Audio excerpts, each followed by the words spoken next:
தூக்கப்பட்ட எவனும் சபிக்கப்பட்டவன். அந்த நாட்களின் பிரமாணம் அது. சிலுவை மரத்தில் அடிக்கப்பட்டவர்கள் அல்லது சிலுவை மரணமாகிய தண்டனை கொடுக்கப்பட்டவர்கள், அவர்கள் கொடூர பாவத்தை செய்த கொடூர பாவிகள். அந்த நாட்கள்ல பைபிள் சொல்லுகிறது, மரத்திலே தூக்கப்பட்ட எவனும் சபிக்கப்பட்டவன் என்று எழுதியிருக்கிறபடியாக கிறிஸ்து சாபமாய் மாறினார். ஒரு கொடூர பாவியா மாறிட்டார். ஏன் தெரியுமா? உங்க மேல என் மேல இருக்கிற சாபத்தை சுமந்து கொள்ளும்படியாக. அநேகருடைய குடும்பங்கள்ல சாபம் இருக்கிறதுங்க. நான் எல்லாருடைய குடும்பத்தை சொல்லல, ஒரு சிலர் குடும்பத்தை சொல்றேன். இயேசு கிறிஸ்து அவர் சிலுவையில தியாக பலியாய் தன்னை ஒப்பு கொடுத்தார். ஏன் தெரியுமா? நம்முடைய சாபம் எல்லாம் அவர் சுமந்து கொண்டார். அல்லேலூயா. நம்முடைய சாபத்தை எல்லாம் அவர் சுமந்து கொண்டார். கம்மியானவர்களே, ஒரு பண்ணையார் அவர் இப்படியாக சொன்ன ஒரு காரியத்தை உங்களுக்கு சொல்லுகிறேன். அவர் சொல்லுகிறார், மிகப்பெரிய பண்ணையார் அவர். ஒரு ஊர் இருக்குது, அந்த ஊரில் ஒரு பெரிய மலை பிரதேசம், நம்ம ஊருக்கு பக்கத்தில் தான், கொஞ்சம் தூரத்தில். அந்த மலை பிரதேசத்தில் இருக்கிற மலைகள் எல்லாம், அந்த பிரதேசமெல்லாம் இவருக்கு சொந்தமான இடங்கள். கவர்மெண்ட்டுக்கே இவங்க கொடுத்துருக்குறாங்க, இவங்க குடும்பத்திலேருந்து. அப்படிப்பட்ட ஒரு மிகப்பெரிய பண்ணையார் அவர். அந்த பண்ணையார் சொன்ன ஒரு காரியம் என்னன்னு கேட்டிங்கன்னா, எங்கள் குடும்பத்தில் 39 வயசுக்கு அப்புறம் யாருமே உயிரோடு இருந்ததே இல்லை. ஏன்னா ஒரு சாபம் தொடர்த்துக்கிட்டே இருந்துச்சு குடும்பத்தை. 20 வயசில், 25 வயசில், 30 வயசில் இப்படிலாம் இறந்தவங்க. என் தம்பி, என் கூட பிறந்த தம்பி 39 வயசில் இறந்து போயிட்டான். ஆனால் எனக்கு இன்றைக்கி அவர் சொன்னப்போ கிட்டத்தட்ட நான் 55 வயசுன்னு நினைக்கிறேன். அந்த சமயத்தில் அவர் சொல்லி இப்போது ஒரு 15 வருஷம் இருக்கும், எப்படியும் 20 வருஷமாக இருக்கும். அவர் சொல்கிறார், நான் இன்றைக்கு உயிரோடு இருக்கிறேன். அது காரணம் என்னன்னா, நான் இயேசு கிறிஸ்துவை ஏற்றுக்கோ. ஒரு இந்து சகோதரர், அவர் ஆண்டவர் அறியாத ஒரு குடும்பத்தில் பிறந்தவர். அவர் சொன்னாரு, நான் இயேசு கிறிஸ்துவை ஏற்றுக்கொண்டபடினால நான் இன்னைக்கு வர உயிரோடு இருக்கிறேன். அந்த சாபம் என்னை விட்டு எடுத்து போடப்பட்டது என்று சொன்னாருங்க. நான் சொல்லுகிற எல்லாமே ஆண்டவருடைய சமூகத்தில் இருந்து சொல்லுகிறேன், உண்மையான காரியங்களை தான் சொல்லிக் கொண்டிருக்கிறேன். எங்களுடைய ஊழிய வாழ்க்கையில நாங்கள் அனுபவப்பட்ட காரியங்களை உங்களோடு கூட நாங்கள் பகிர்ந்து கொண்டு இருக்கிறேன். உங்களுக்கு ஆசீர்வாதமா இருக்கும்படியாக இயேசு கிறிஸ்து நீங்களும் நானும் ஆசீர்வாதமா இருக்கும்படி அவர் தன்மேல் சாபத்தை சுமந்து கொண்டாருங்க.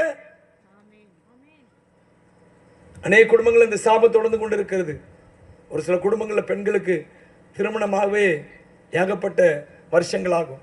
எனக்கு தெரிந்த ஒரு பெரிய கோடீஸ்வரர், அவருடைய குடும்பத்தில் பெண்களுக்கெல்லாம் கல்யாணம் 40 வயசு, 44 வயசு அப்படிதான் ஆயிருக்குது. 39 வயசு, 3 பெண்களை 4 பெண்களை உண்டு அவருக்கு. எல்லாமே இந்த ரீதியில் தான் கல்யாணம் ஆயிருக்கு. ஒரு பெண்ணு மாத்திரம் 7 வயதில் முடித்தாங்கன்னு நினைக்கிறேன் நான்.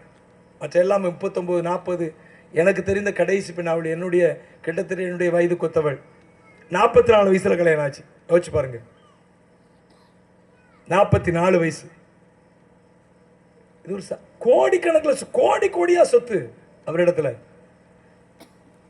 இடங்கள் எண்ணிக்கையில் அடங்காத இடங்கள், வீடுகள் எண்ணிக்கையில் அடங்காத வீடுகள். ஆனா சாபம் தொடர்கிறது. இந்த சாபத்தை இயேசு கிறிஸ்துவர் தவிர யாராலும் முறிக்க முடியாதுங்க. சில குடும்பங்கள் இளவயது மரணங்கள், சில குடும்பங்களில் நிம்மதி இல்லாத சூழ்நிலைகள், சந்தோஷமே இருக்காது. எல்லாருக்கும் பொருட்கள் இருக்கும், சாப்பாடு இருக்கும், சந்தோஷம் இருக்காது. நாளெல்லாம் போராட்டம். ஏன் தெரியுமா? சாபம். என் அன்பான தேவனுடைய பிள்ளைகளே, வேத வசனம் சொல்கிறது, இயேசு கிறிஸ்து சிலுவையில் மரத்திலே தூக்கப்பட்டார். ஏன்னா அவர் சபிக்கப்பட்டவன் என்று முத்திரை கொடுத்து அவரை சிலுவையில அடிச்சாங்க. ஏன் தெரியுமா? அப்படி சபிக்கப்பட்டவர்கள் போல அவர் தன்னை ஒப்பு கொடுத்தார். அவர் நீங்களும் நானும் இந்த சாபத்திலிருந்து வெளியே வரணும். என் அன்பார்களை, குடும்ப சாபம், பரம்பரை சாபம், இனத்திற்குரிய சாபம், இப்படிலாம் இருக்குது. ஒரு நாட்டிற்குரிய சாபம். இந்த சாபம் மாறனா, ஒரு குடும்பத்துல சாபம் மாறனா அந்த குடும்பம் இயேசுக்குள்ள வரணும். ஒரு மனுஷனுக்குள்ள இருக்கிற சாபம் மாறனா அந்த மனுஷன் இயேசுவை ஏற்றுக்கொள்ள வேண்டும். ஏன்னா அந்த உலகத்துல வேற எந்த தெய்வத்தை நான் இப்படி கேள்விப்படல. மனுஷனுடைய சாபத்துக்காக அவர் தலையில முள்முடி சூட்டப்பட்டதுங்க. அந்த முள்முடி எதுக்கு அடையாளமா இருக்கு தெரியுமா? சாபத்துக்கு அடையாளமா இருக்குது. அந்த சாபத்தை தன்மேல் சுமந்து கொண்டான். ஹல்லேலூயா. எனவே எனக்கு அன்பான தேவனுடைய பிள்ளைகளே, நீங்க இந்த இடத்துல இருந்து இந்த வார்த்தை கேட்டுக்கொண்டாலும் சரி, தூரத்திலிருந்து இந்த வார்த்தை கேட்டுக்கொண்டாலும் சரி, என் அன்பான தேவனுடைய பிள்ளையே, சாபத்தினாலே உங்கள் குடும்பம் நிம்மதி இல்லாம தவிக்கிறதா? பிள்ளைகளுடைய வாழ்க்கையை இழந்து தவிக்கிறீங்களா? பொருளாதாரத்தில் கஷ்டப்படுறீங்களா? இயேசு கிறிஸ்துவிடத்தில் வாங்க. பொருளாதாரத்தில் கஷ்டப்படுற ஒவ்வொருவருக்காக இயேசு கிறிஸ்து தரித்திரரை போல மாறினாருங்க. பைபிள் சொல்லுது 2 கொரிந்தியர் புத்தகத்தில் 8ஆம் அதிகாரம் 9ஆம் வசனம் இப்படியாக சொல்லுகிறது. வாசிங்க.